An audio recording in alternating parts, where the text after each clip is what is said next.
to Elements of Community, a podcast about discovering and exploring the elements of community.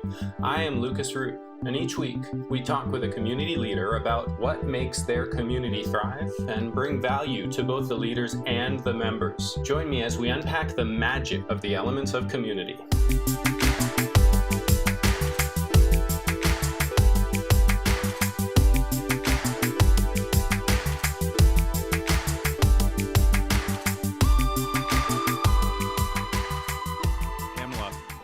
I'm delighted to have you here. You and I have been emailing back and forth and hopping on Zooms and chatting a lot actually over the past year as we've gotten to know each other better. And you are perfect, absolutely perfect for this show. And I'm so glad that you were able to make some time. So would you introduce yourself?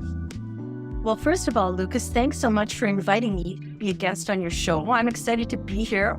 And I'd like to also say I love your 5 elements of community. They're so right, and people need to know about these things so that we can strengthen and grow really powerful communities of change around the world. So thank you for so clearly articulating those 5 elements.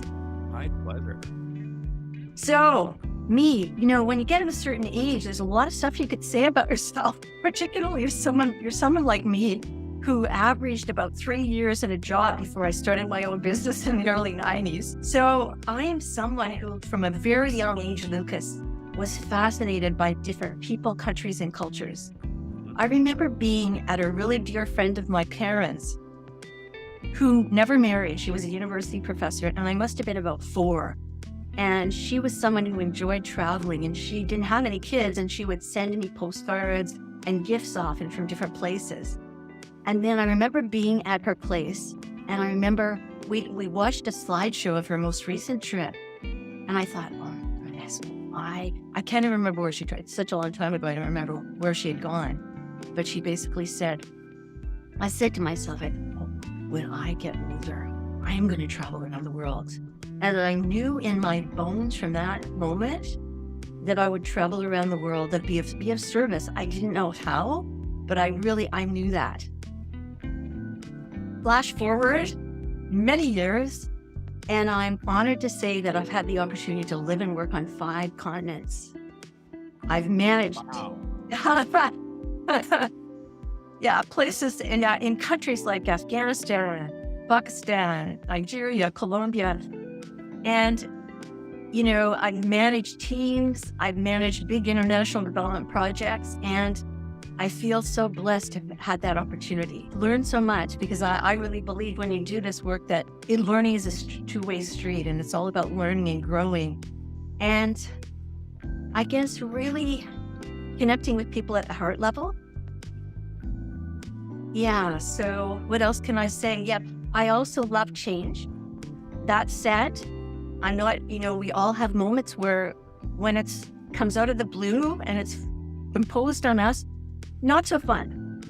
That said, a number of years ago, after I got certified as a life and business coach and then a body-centered coach, I created an art of change framework that I can speak more about later. And because I looked at how much fear change brings up at people.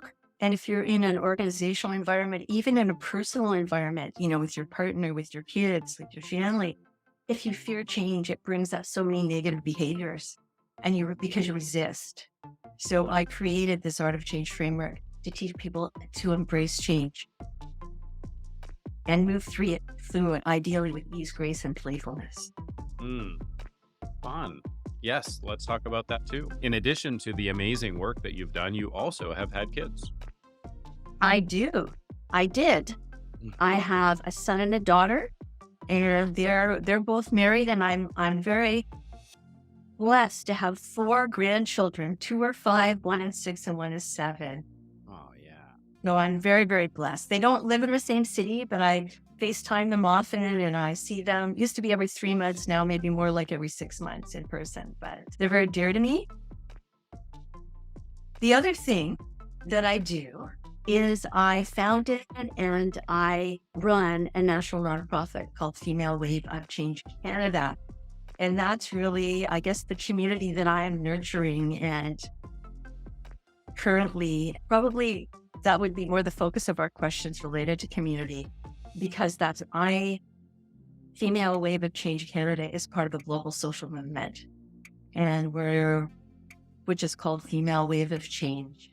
And we're now in more than 40 countries around the world, and I'm an ambassador for Canada of that particular movement. So my role is to build a community in Canada, and there is no models because the laws around the world are so different. So I incorporated Female Wave of Change Canada as a national nonprofit in December of 2020, and I've been growing it since then. I love it. Yes, we are going to talk about that. And before we do, why don't you tell me a little bit about this lovely book of yours that I read recently? Oh, well, thank you, Luke, for taking the time to read it. Yes, I love writing. That's one of my things. And I'm trying this year to create more space. As you know, we need space for creativity to write more. My most recent book is called The Exploits of Minerva, Reflections of a 60-something Woman. And it's all about 6 women who have been part of a women's circle for more than 20 years, supporting each other through a variety of life transitions, burnout, separation and divorce, losing the love of your life, finding the love of your life, aging, dealing with aging parents, a bunch of stuff, right? Mm-hmm. And it's told through the eyes of the playful and sensitive Minerva. What I did is I interviewed friends and friends of friends who had gone through a variety of transitions, and then I created composite characters. So the stories are real and raw, or you really can't tell who they're from. And Minerva is partly autobiographical, but not totally. And curiously, her essence came to me over 25 years ago when I was riding on a bike path in Ottawa, and I slipped there. And I stuffed her down at the time because my kids were young and I was starting my first consulting business. And I'm like, I don't have time to write about you.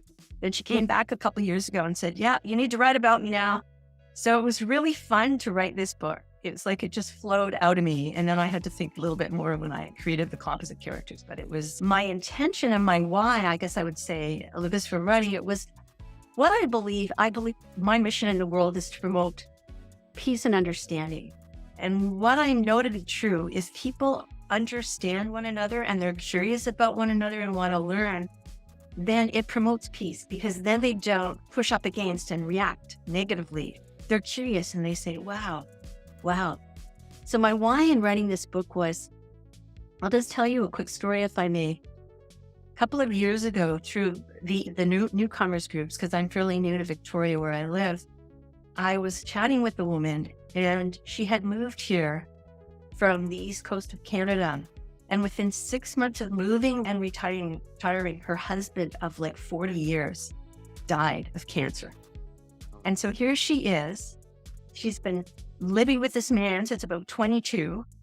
And there's this incredible void in her life. And she said to me, Pam, no one asked me about it. Since I've been a widow, they don't ask me about it. It's like I'm over here, I'm almost invisible. Nobody writes about this stuff. We don't talk about it. And I thought, oh my goodness. And so that sort of sparked me to think about other transitions that women and men don't talk about either. They sort of keep them to themselves. And so my intention is to bring some of these topics out into the open so that groups of women and also their partners can talk about these things and their feelings associated with them, and also feel like they're not alone in the world. And their aunties, their kids, they can understand better their nanas and other people. And so, yeah, that was my intention, to really promote understanding and curiosity and discussion. And so there are actually book club questions on my website. Because in my intention, I'm a member of a book club, and I think it would be great if women talk about this book in the context of different life transitions they've been through and what those transitions were like for them. I love it. I went through a transition that I didn't talk about with almost anyone. So I totally understand. It actually is the seeds for the podcast. It's the seeds for why I decided that people need to have community, very much in the same way as you. So I've talked about it already on the podcast, so this isn't the first time I'm telling the story, but I bought a house, I moved in, my wife and I started getting sick. We didn't know why. It took us months to discover that the house was moldy. Oh my. And it nearly killed us. We lost the house, we lost our life savings, we also lost our jobs. We lived off credit cards and borrowed money for almost a year, went deep into debt, and it's part of it is that I didn't talk about it with anybody. But part of it is that I had no one to talk about it with. I had no, and that shouldn't be. And I looked around the world with these new opened eyes, realizing that so there's a difference between common and normal. I realized that my experience was quite common, that people go through transitions. Some of them are terribly upheaving and leave them in some respects devastated. And this experience left me and my wife devastated. And they have no one with whom they can talk, process that experience, except maybe their therapist, and that's transactional. It's not personal.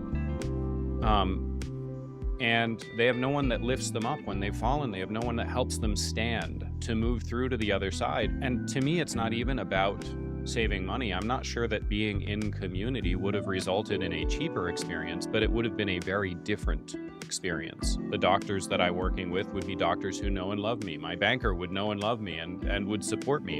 Instead of me losing the house, maybe the banker would have helped me. Again, not cheaper, a very different experience. Spending all of my money might have been spent on contractors instead of on renting houses that I needed to live in as a renter. A totally different experience could have been had if I was in community. And when I looked around the world and saw that this was a very common experience and realized that it's common, but it's not normal, right? Common and normal are not the same thing. This was a common experience. People are going through devastating transitions and have no one with whom they can discuss it. It's common, but it's not normal. Humans are not supposed to be that way. That's a very touching story. And wow, my heart goes out to you and your wife, because what a horrendous thing to happen to you. Well, maybe it'll turn out to be great because it started this podcast and encouraging this very conversation. There you go. Yeah, cool. Well, thank you for writing that book. Thank you for letting me be one of the early reviewers. I actually thoroughly enjoyed reading it, and I think that women who have been through or are going through transitions should read that. And how many women out there are going through or have been through transitions? All of them. All of us, right? Yeah. Some people say we're sent challenges so that we can learn lessons, right? And part of those challenges are also often transitions that come out of the blue or unopposed. They're not ones we choose. Yeah. You can be sure that I did not choose to be a transition mold. Totally. I get that. Yeah. And it took a while before I was ready to see that was for me, not at me. I can imagine it did. But tell me about Female Wave of Change. Well, thanks for asking. I'm always excited to share this. As I mentioned at the outset, we're part of a global social movement that's in more than 40 countries, and I was named ambassador based on meeting, if you would, the founder, Ingen Bol. She founded in the Netherlands now about 6 years ago. And we met on LinkedIn in 2018, and she ended up being on this radio show that I had called The Art of Change, where I interviewed inspiring women leaders and change makers from around the world. Anyway, we kept on each other's radar and supported each other in different ways. And then she invited me. So we believe at Female Wave of Change that feminine leadership holds the key to creating a better world, a more conscious, equitable, just, sustainable, and peaceful one. And when I speak about feminine leadership, Lucas, I mean qualities such as creativity, collaboration, compassion, inclusiveness, emotional intelligence, qualities typically associated with the feminine. That said, men as well. Men can learn them and also exhibit. And in fact, we do have men in our movement around the world. The focus is on women. However, that's what we also have men, and we're totally inclusive in that way. What else can I tell you? We have 5 pillars. I helped co-author a document. The first 9 months, I was part of Female Wave of Change. I primarily did work at the global level because I'm part of the global strategy team. And I helped co-author a document called Reshaping the Future, Accelerating Change Toward a Better World.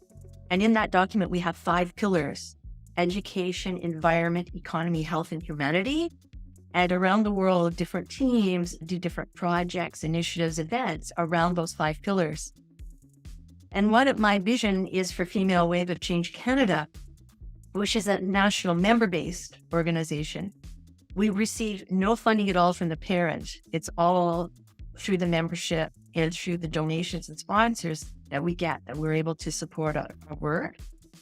Anyway, through my vision, based on those 5 pillars, was to create 5 pods in Canada and have women who were with interest and also subject matter expertise co-facilitate them and create events and projects and initiatives.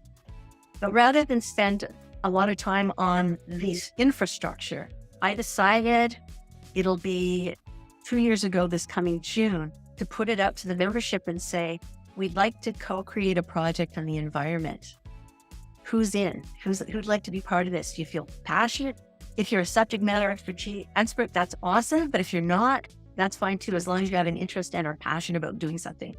And I think for myself, I can say that COVID, the pandemic, really cemented for me how nature can heal herself. Like when I saw the news coming out of China, the air quality markedly improving above China in 6 weeks after the pandemic had started, because people were pumping so much pollution into the environment. And when dolphins were reported to be coming back to Venice and swimming in the sea, I'm like, oh my goodness. Like we need to do something about this and help facilitate that change so that because and I read stuff about the environment and climate change. And anyway, so we got together, and within less than 6 months, the small group, it ended up myself and 5 members, co-created what we call the Mother Earth Ambassador Program. And it's an experiential, largely outdoor education program for girls ages 9 to 12 to teach them how to become Mother Earth ambassadors in their homes, schools, and communities. Ooh. And and there's the topics are things like, benefits of being in nature. What happens if you don't spend time in nature? Richard Live's work on, nature deficit syndrome, eco grief. How do you process it? What is an ambassador? What is a Mother Earth ambassador? And all the girls are intended to create personalized action plans so that they can do specific things to enhance the environment. And we focused on the forest because, environment is huge. And one of the reasons we focused on environment, and I didn't know, the forest, and I didn't know about this, but our team, we did reading, we got, we read books, we read articles on this. And I don't know whether you know this, you maybe do, but there are hub trees in forests called mother trees. And they're like feminine leaders. They exhibit many of the qualities.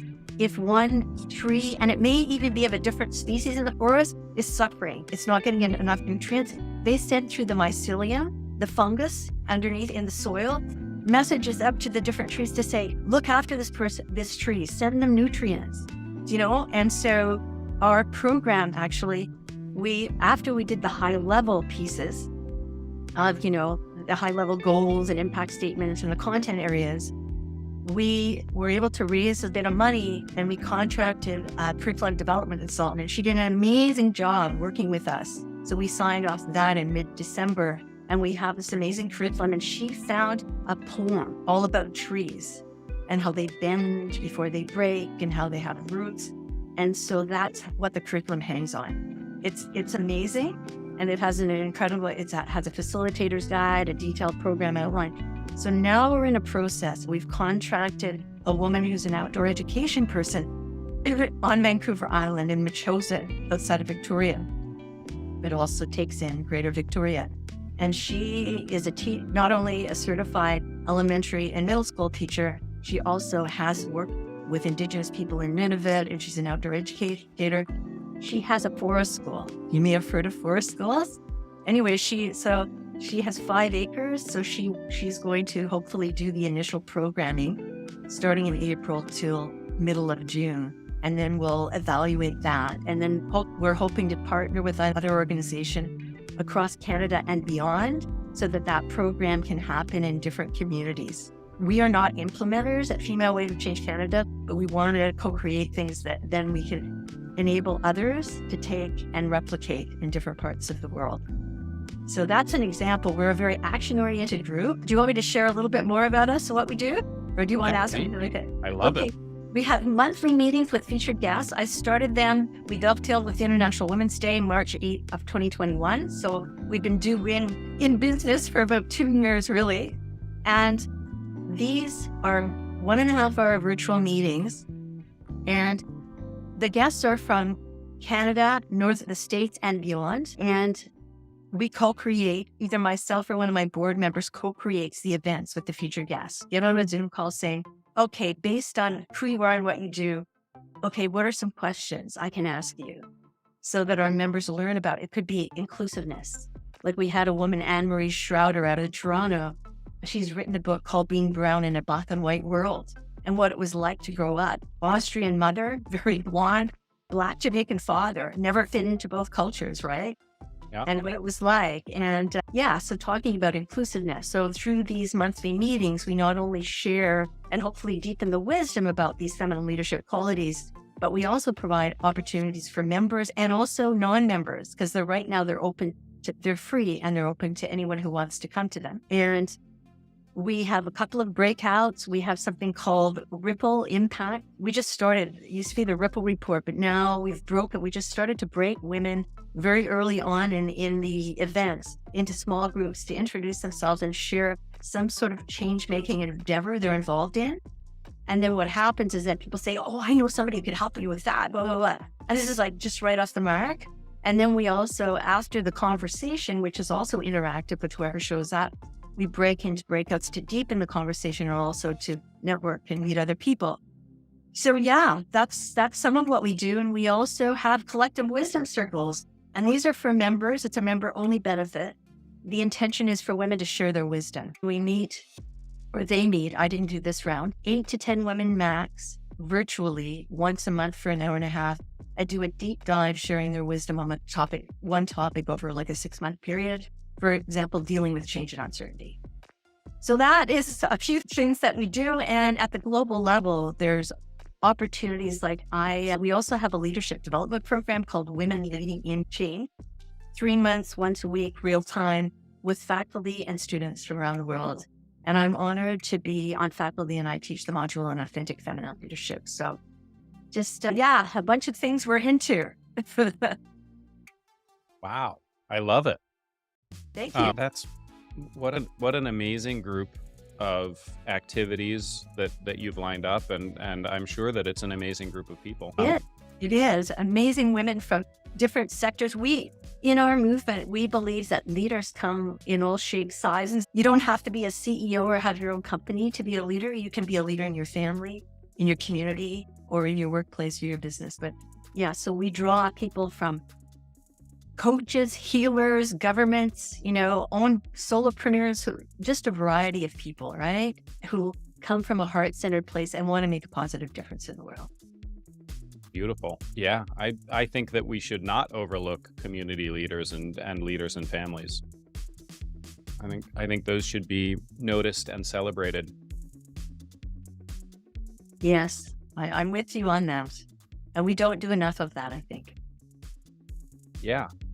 So with the elements of community in mind, how do you make sure that Female Wave of Change Canada is a community? How do you bring these people together in a way that builds and fosters community?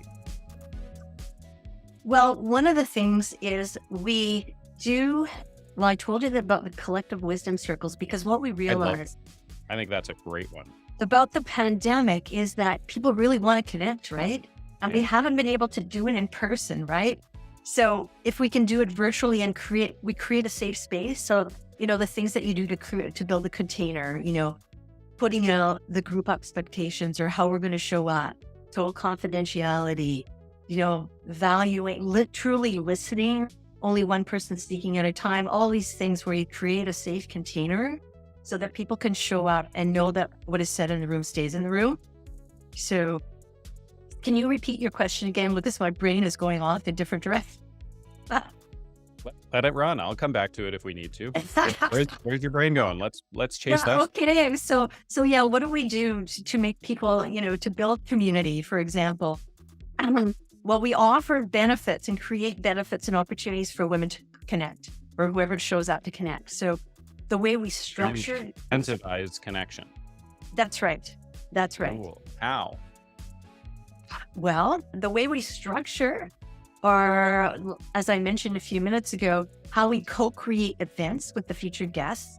So we're creating connection. We're also modeling different leadership qualities that we value, like collaboration.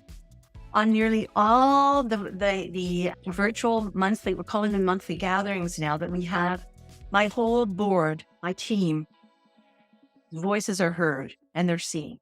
For example, this one that we did on Wednesday, I didn't interview and co-create the event with featured guests. My secretary did. Okay, I did the welcome intro. Somebody else, my treasurer, is really good. She creates the breakouts. Sometimes she facilitates the debrief on the breakouts. Somebody else, you get the idea, right? Somebody else shares the benefits of membership, and so we're modeling. So part of it is we're modeling elements of community and elements of leadership, feminine leadership. The other ways we, enable people to be part of community and feel like they're part of the community is we also provide people with the opportunity to come forward and say, I would like to be a featured guest on the show. And these are this is my areas of wisdom that I'd like to share. So we enable people to showcase. We also have the opportunity at our global conferences, which have been obviously the last 3 years, totally virtual. We had 30 minutes last year, so we invited our members to submit small proposals to say, we have 30 minutes. Do you want to do something with us so that we're part of this global conference? And one of our members was executive director of this amazing documentary based on the Fort McMurray fires, which happened a bunch of years ago in Northern Canada. And what happened is, anyway, it's that animated short. It's about all these animals that came together. They had their experience of living through the fires and having to run away and losing their homes and then coming back and rebuilding community. And the voices are largely Canadian actors like Michael J. Fox, people who volunteered their time to be the voices in this animated short. So that's just an example, right? We invite people, our members, who are doing amazing work in the world, to be part of these international conferences. Now we're having a hybrid one in the Netherlands in middle of September. So I'm hoping to go because I'd like to meet these women that I've only met through conference calls, right? For the last few years. And so that connection to the global group is also very fulfilling. And I largely invite my board members to come with me on those from time to time so that they can meet these leaders internationally from Namibia, South Africa, different parts of Europe, which is it's very thrilling, right? Yeah. And I guess one of the thread that I found working internationally, but also with Female Wave of Change, connecting with these women globally, is that we might come from different ethnicities, backgrounds, and cultures and religions, right? But, our challenges are often the same. Yep. Women in Namibia can be facing very similar, even though culturally it looks different. Really at the heart of it, their challenges are very similar. So I think that's, connecting women and making them feel that they're not alone in the world, making them feel that, wow, they can reach out to sisters in different parts of the world and have the opportunity to connect and also to grow. And when I talked about the Mother Earth Ambassador program, that could spin out through different networks as well, through Female Wave of Change. We're also looking at other partnerships with like-minded groups that serve those girls ages 9 to 12 that already have an expanded reach, right? So I guess opportunities to do something locally, nationally, and internationally and globally. It's another way for people to feel like, wow, yes, I can do something in my little corner of the world, and I can also do something that potentially could impact girls all around the world. I love it. Yes. That's amazing. Especially modeling. I think people probably don't spend enough time thinking about how modeling is valuable. But, what is a parent if not a model? Right? We utilize that aspect of coaching and that pathway for learning in only a very small piece of the way that we exist in the world, even though modeling is such a powerful tool. You use it with your kids. Maybe if they go join a martial art or something, they'll get training through modeling in the martial art. But largely, we spend our time thinking about learning in a totally different pathway, memorization, which is just sort of information ingestion. And modeling is so powerful. You can show people who you want to be and show them who they maybe want to be by modeling for them what's possible. Well, thank you. I totally concur with you, Darren. May I add another story from my life related to modeling? Please do. Well, when I was in Afghanistan, and I lived and worked there in Kabul for 13 months from October 2010 to November 2011, and then I went back again for a short time in 2015. My role was a senior technical advisor, and I worked with the Ministry of Public Health to help them develop their first strategic plan and build the capacity of internal teams to do strategic and operational planning. The second day I was on the ground at the ministry, I met with my strategic planning team, and I realized that none of them spoke English, and the team lead understood about 80% what I was saying. And I did not have money for an interpreter translator, but fortunately, as sometimes these things happen, this French physician who was head of a big EU-funded project, said to me, "Pam, don't worry about it." On a handshake, she basically said I could have an Afghan man who was really good at translation and interpretation be part of my team for 15% of his time on a handshake. So we moved forward, and a lot of what I did was modeling because I was building their capacity. Mm-hmm. So part of it was teaching them.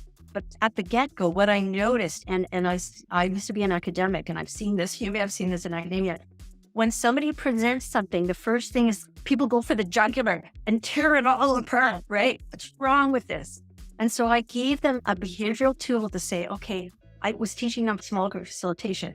Okay, so I'm saying, so somebody would facilitate something on the team that I'd given them to facilitate. And instead of having them rip the person apart, I'd say, okay, what did they do really well on this checklist? So I'd force them. If they went to the negative stuff first, so they always had to say something negative, and then what concerns do you have, or what could they improve on? And anything they suggested as a concern, then they had to follow up with a suggestion, at least one suggestion to improve it. So it's not about criticizing for criticizing, right? So anyway, through this, my intention was for them to model and learn how to always come at assessing a situation from a positive angle, right? And also the minister, when I met with her the second day, she was lovely, and she was only acting. Karzai had a name at the time.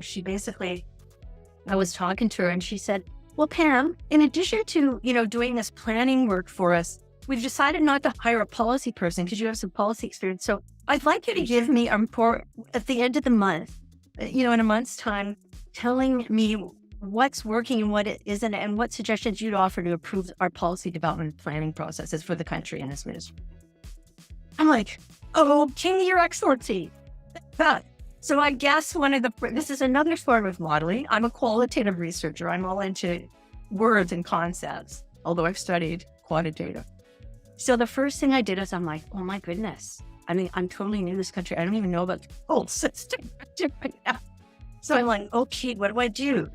So there's a physician who's sitting beside me in the planning office, and I said to him, "Do you have an org chart in English, an English org chart?" He said, "No, Pam, I have one in local language, Dari or Pashto." I'm like, okay then. So we printed it out, and I said, so I looked at the 15 people, or basically 15 positions underneath the ministers and the deputies in that ministry. And I said, so I'll just say Dr. Brown, I won't say his name. It was obviously an Afghan name.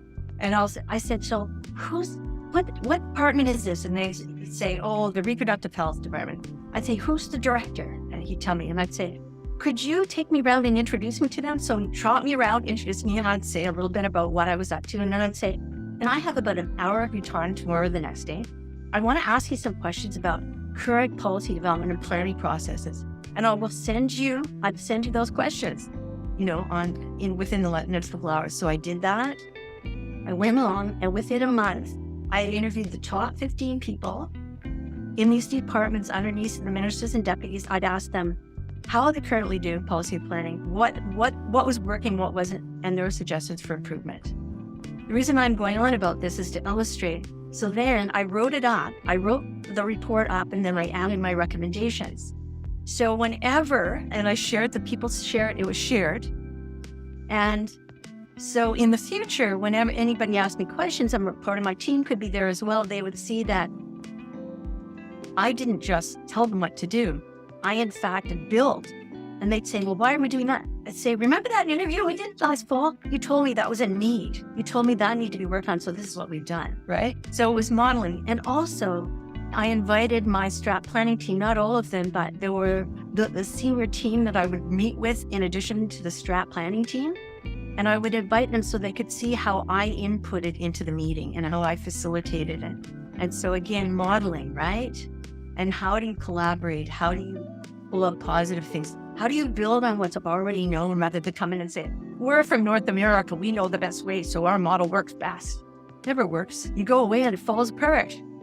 You know, you gotta build ownership. So one of the things that I think that's one of my gifts, I can not only connect with people from different countries and cultures because I see them from the heart. I forget, you know, all that other stuff goes away, but I also want to learn from them. And I believe that I don't have all the answers. I can share with them some ideas, but I want to really build on what works and what doesn't for them and understand their context before I barge in and share my things as an expert, right? Anyway, sort of what I want about modeling, but I think it is really important on so many levels. Yeah, I agree. How do you, if you don't mind me asking, how do you use that? I mean, you mentioned that you are modeling. How do you use that now inside of Female Wave of Change Canada? Well, the way we plan our meetings, the way we carry them out, I believe on my board as well, one of the things I do is it's partly the board, but I'll go to our featured guests.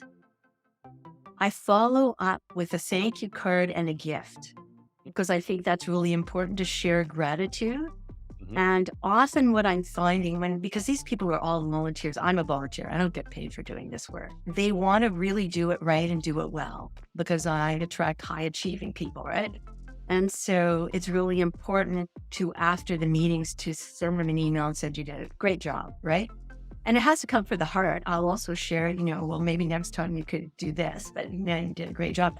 And that's really important because what I find is, and maybe it's because of COVID as well, but people tend to be really kind of hard on themselves and just really, and it may be the people that I attract, and they want to make sure they're doing a good job, right? So it's really important to support that and be compassionate. And that's one of the qualities, be compassionate. Be compassionate with yourself as well. Every now and again, I think we always have that head stuff going on. Well, I could have done that better, whatever. Well, at the end of the day, you did your best job. So get over it and let it go, right? So, and really, when I present as a leader, I try to be authentic. I don't try to put on airs, and more when I write in my blog for my own business, I really try to share experiences so that people understand. Like the experience, I applied my Art of Change framework to my surgery, my hip replacement surgery I had in October. And to show people what I went through and to share some vulnerability. So I think also modeling that vulnerability and the fact that I don't have all the answers because I used to be that person. I used to be the academic. I used to be the person who had people hire me for my expertise, right? As a management consultant, for example, I'm supposed to have all the answers, right? Well, the reality is no one has all the answers. And now, and if you present, my experience anyway, because is if you present like you have it all together, you push people away. They feel like, oh my goodness, I could never really measure up to that person. So they don't want to get real close. So they kind of keep you at a distance. But if you really truly want to connect with people, you have to show your flaws. You have to share your vulnerabilities, right? And let them know that you don't have all the answers. And sometimes you don't do it great either. Stuff happens. Yep, absolutely. And even if I did do it great, I did it great only because I recovered from whatever missteps I had while I was in the process. Like Totally. it wasn't great from the outset. It was only great in the finish. Yes. Well said. Yeah. And additionally, and I think people ignore this, like as a leader, it would be silly for any one of us to assume that we ourselves are great. We're only great in community. We're only great because of the people that we're doing the work that we're doing with. We're only great because they're standing there at our shoulders and we're standing at theirs. So true. And what comes to mind when you say that, if I may, is a seasoned negotiator and organizational person, Barbara Gray. And years ago when I worked for the federal government in Canada, we did this multi-stakeholder initiative. Anyway, so in the background research, the person who was doing the background research found this person, Barbara Gray, and I read her. And one of the things she said is, in complexity, you need a variety of stakeholders. So she likened a multi-stakeholder collaboration to a kaleidoscope with all those colors. And when you turn the colored pieces of the various stakeholders within that collaboration, and when it works effectively, it's like when you turn that kaleidoscope and it changes because of the collaboration, and it changes because of the creativity that happens amongst those people when it works well. And I love that metaphor. I love that image, because really, when you talk about community, that's what it is about. Like if you're having a big project, you're building community within that project, really, if you want to take it to that level, right? I've done a lot of multi-stakeholder work, and really, I co-chaired a national strategy for Health Canada years ago. And we facilitated the process, and we had the Canadian Medical Association, a lot of major health professional organizations across Canada, and they were part of the process, right? So through that, we developed our common language. We worked together on something that we could all own, and then all the respective boards stamped it, right? So again, yes, that working together and learning and growing together. And one of the phases in this work was called collaborating for change, because these complex issues, the other thing she said is Barbara Gray said is, when we have complex issues, one discipline or one group of people cannot solve it alone. We require multiple heads around the table and diverse perspectives, whether it be culturally, disciplinary wise, because things like climate change, things like systemic racism, I don't have all the answers. Somebody who's a psychologist is down. Do you know what? I mean, we need everybody's heads around the table to solve these complex issues. So again, this idea of coming together in community to solve these complex issues and realizing we all have a piece to the puzzle or a part of the kaleidoscope, right, to share. What a great metaphor, and I agree, obviously. Thank you. As I wrap up interviews, I like to ask 3 questions. The first one, of course, the simple one, the obvious one, is for people who are as inspired by you as I am, where can they find you? Well, I'll cite a couple. You can find me personally at my website, Pamela-Thompson.com. And there is an Art of Change framework there that you can download.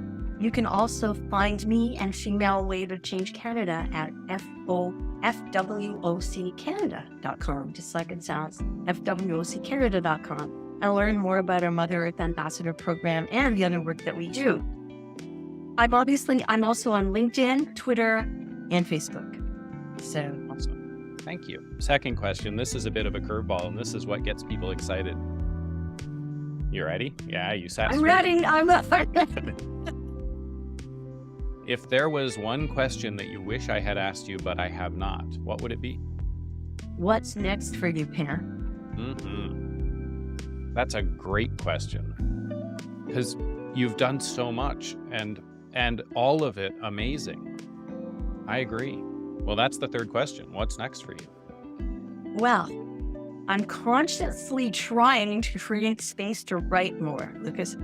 That's what I'm trying. That's what I'm wanting to do, and it's challenging sometimes because I have a lot of balls in the air. That said, my next writing project, as you may know, can tell, my work in Afghanistan was life-changing, and I feel called to bust, I would say, displace or challenge some myths about Islam, about Muslim culture, about Muslim men, and give people a better understanding of Afghanistan, how it is, how it got to be who it is, and the people. So right now I am poised to write an historical fiction novel with Afghanistan as the backdrop. And also part of my process will be interviewing Afghan women and men who I know and creating characters based on their experience. Pre-Taliban, pre-Russian invasion, and because I know, like just one of the women that's a dear friend of mine and she's resettled. There's a number of refugees who have resettled in Canada and some of them I help. But anyway, she said to me, Pamela, when I was 12, Kabul was like a giant garden. And now it's like war zone, bombed out buildings, just like we used to see on MASH, right? Concrete walls, barbed wire. It's a war zone. That's what it's like, right? So sad. And it wasn't always that way. Mm-hmm. So anyway, so as you can see, I'm very passionate, and one of my Afghan sisters, I will say, has shared with me a number of resources so that I can understand the history from an economic or political different perspective, so I can also really do some research on the history and then use that in writing this novel. Love it. Wow. That's going to be powerful. I hope so. Okay. Good for you. Thank you, Pamela. Well, thank you so much. I've really enjoyed the opportunity to be here, Lucas. Yeah, you were great. Do you have any closing words? Yes. Listen to your heart and go where it tells you to go. Yeah. Listen to your heart and go where it tells you to go. Thanks for joining us this week on Elements of Community. Make sure to visit our website, elementsofcommunity.us, where you can subscribe to the show in iTunes, Stitcher, Spotify, or via RSS, so you'll never miss a show. While you're at it, if you found value in this show, we'd appreciate a rating on iTunes, or if you'd simply tell a friend about the show, that would help us out too. Be sure to tune in next week for our next episode.